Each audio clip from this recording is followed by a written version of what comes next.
Pomfret মাছ সর্ষে পোস্ত অনেকেই অনেক রকমভাবে বানাই, আমি কিভাবে বানাবো তোমাদেরকে এই পুরো ভিডিওতে দেখাবো। তো চলো তোমরা পুরো ভিডিওটা দেখতে থাকো। তার আগে বলে রাখি, তোমরা যদি আমার এই ভিডিওটা ইউটিউব থেকে দেখে থাকো সাবস্ক্রাইব করে দিও, আর ফেসবুক প্রোফাইল থেকে দেখে থাকলে পেজটিকে ফলো করে দিও। তো চলো আমি কিভাবে রান্না করছি তোমাদেরকে দেখাই। তো প্রথমে এখানে আমি মাছগুলোকে সব ভেজে তুলে নিয়েছি। এরপর দেখো মাছ ভাজা তেলে কিছুটা দিয়েছি রসুন, কালো জিরে আর টমেটো ফোড়ন দিয়ে ভালো করে ভেজে এরপর এখানে পেস্ট করা মশলাটা দিয়ে দিয়েছি। এখানে আছে সর্ষে পোস্ত, একটা কাজু বাদাম, সেই মশলাটাকে দিয়ে ভালো করে মিশিয়ে এখানে দিয়ে দিচ্ছি লবণ, হলুদ, দিয়েছি কিছুটা কাশ্মীরি লঙ্কার গুঁড়ো আর চিনি দিয়ে ভালো করে মিশিয়ে এরপরে আমি জল দিয়ে দেবো।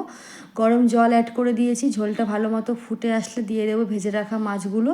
সব শেষে দিয়ে দেবো দুটো চেরা কাঁচা লঙ্কা, সর্ষের তেল কাঁচা, আর দিয়েছি কিছুটা ধনেপাতা কুচি। দিয়ে নামিয়ে নিলেই কিন্তু আমাদের সর্ষে পোস্ত পুরোপুরি রেডি, পমফ্রেট সর্ষে পোস্ত। তো চলো আজকের মতো এইটুকুই। তোমাদের এই পুরো ভিডিওটা কেমন লাগলো তোমরা কিন্তু অবশ্যই কমেন্ট করে জানাবে। আর হ্যাঁ, প্রতিবারের মতো কিন্তু মাছ ভাজার যে ভিডিওটা ওটা আমি ভুলে গেছিলাম, তার জন্য তোমাদের সাথে শেয়ার করতে পারিনি, মাঝপথ থেকে শেয়ার করলাম। সবাই ভালো থেকো, টাটা সবাইকে।